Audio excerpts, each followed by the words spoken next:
Guys, welcome back to the day 9 of November daily Leetcode challenge.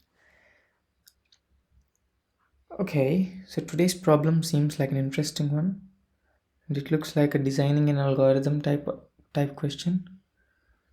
Okay, so let us go through the question once. So we need to design an algorithm that collects daily price quotes for some stock and returns the span of stock's price for the current day. So what exactly is a span?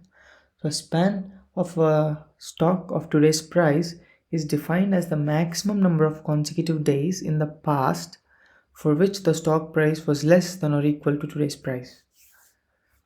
Okay, so here we have this example 100, 80, 60, this example. So let's say the span of this day on which the stock price was 75 would be the total number of consecutive days starting from that day going backwards until which stock price was less than or equal to that particular day's price. So here if you see 75, 60, 70, 60, so these 4 days have stock price which is less than or equals to 75. So that is why the span of that day was 4, and for 85 every stock is smaller than that except for 100. So for that the stock price is 66. 1 2 3 4 5 6. So hope you understood what a span is. Is this a real thing, or is this something they created for the sake of question? I gotta check.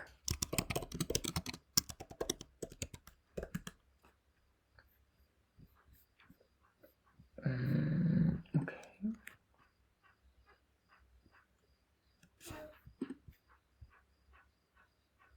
All I see are coding questions. I don't see any financial information regarding this. So maybe they've created this. Okay. So yeah. And at most 10 power 4 calls will be made.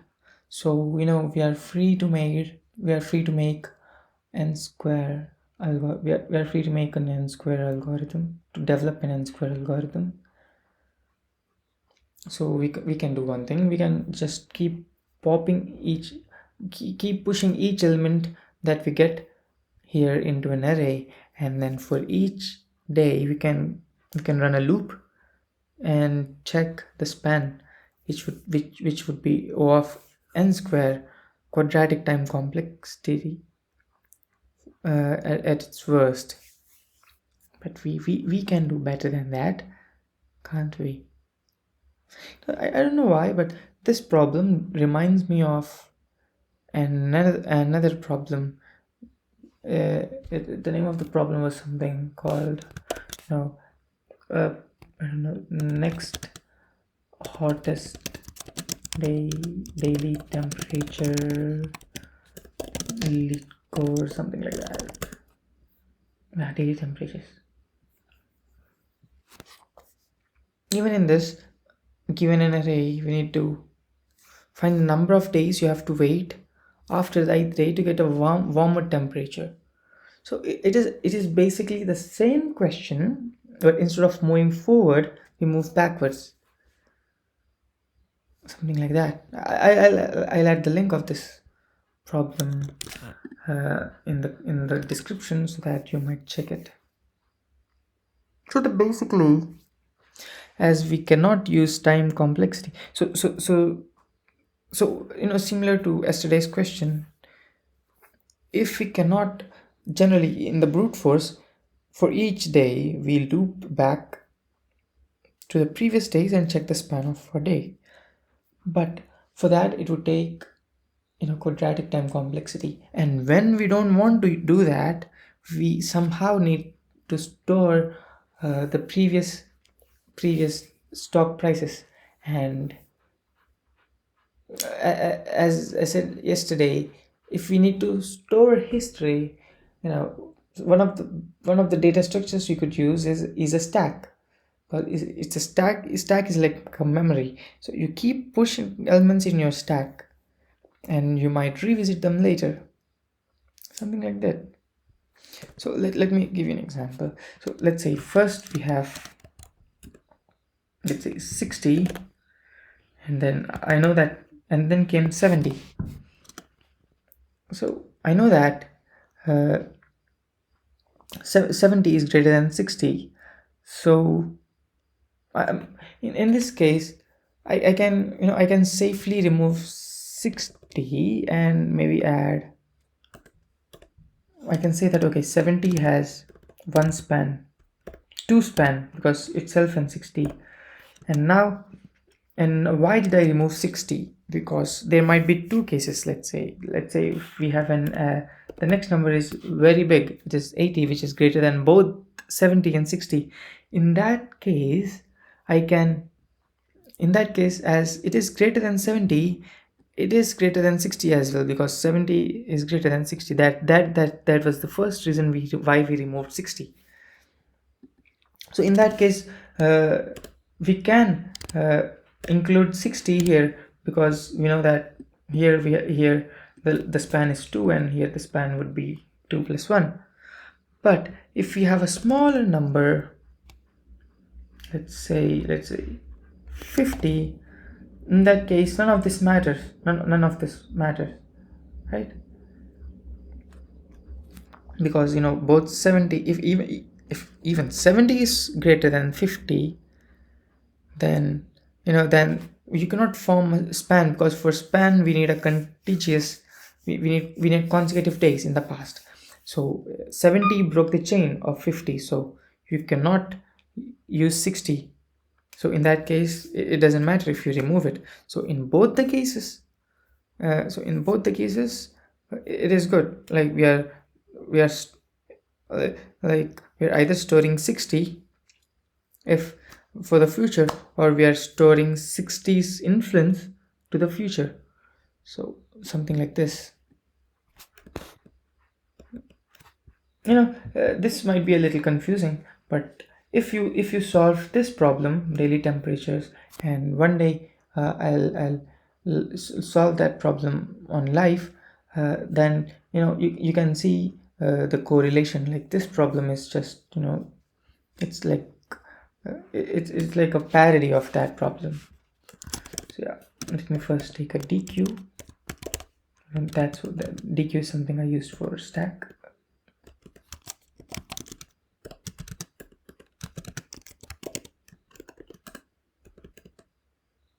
Right.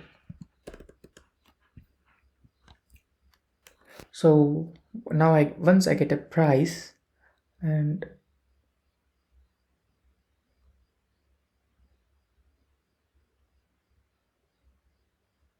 yeah, once I get a price, I need to, so let me think. So first I have A, then I have B. I first put A in the stack, and then I come to B. Now if B is greater than A, in that case I can store A's influence for the future days in B as a variable, and then I can remove A. So something like that. So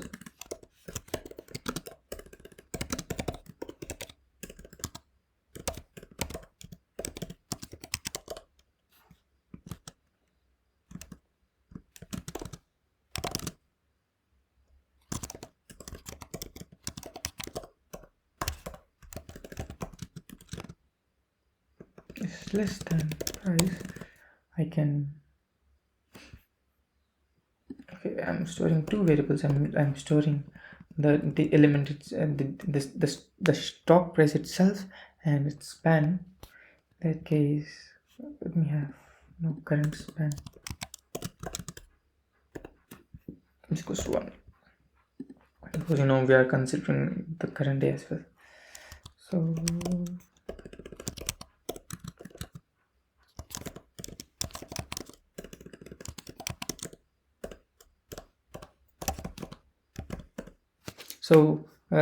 so in stack I'm storing two variables, in stack. At each element I'm using pair of two numbers.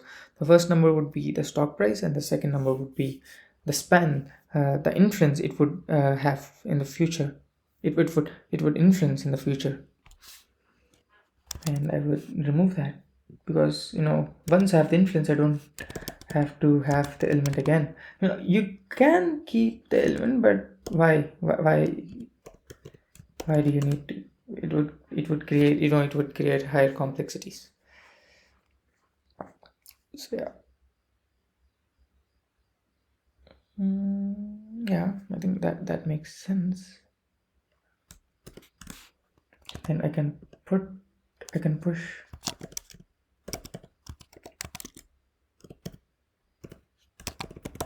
the current element. Oh, I'll use current element and the span. Return the span. Not this work.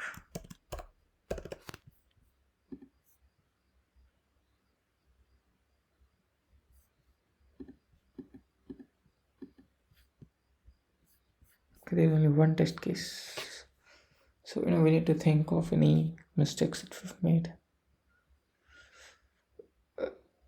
I don't see any. Okay, if it is less than or equal to, right? Oh, that was a big mistake I was going to make. Let me cross check with putting the same element again.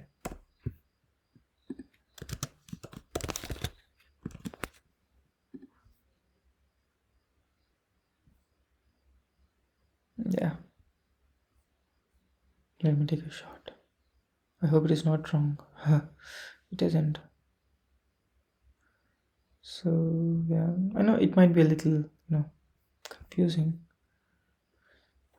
I hate these Leetcode timings. See, it's the same code, and once I got a runtime of 1,000 milliseconds, and then the next second I submitted, I get a runtime of 443 milliseconds. It isn't fair. I guess they're using different servers. Like they're what is it called? Like they're having a reverse proxy. So I guess I'm not sure, but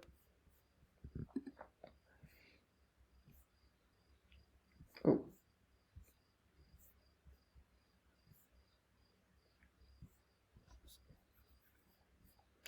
Why isn't it loading? So they're like using a reverse proxy, like maybe something like Nginx or something like that.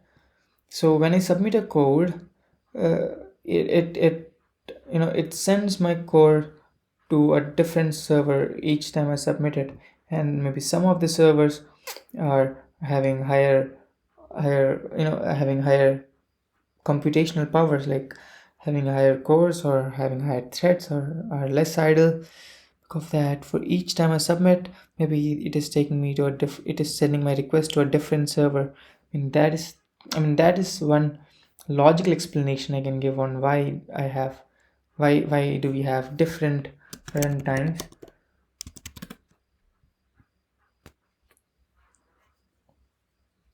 But apart from that,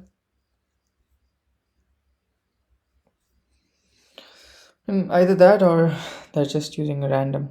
They're just they didn't implement this. Like they're just giving out any random stuff for each submission, and I hope it is the reverse proxy thing. So yeah, so see you tomorrow. Bye.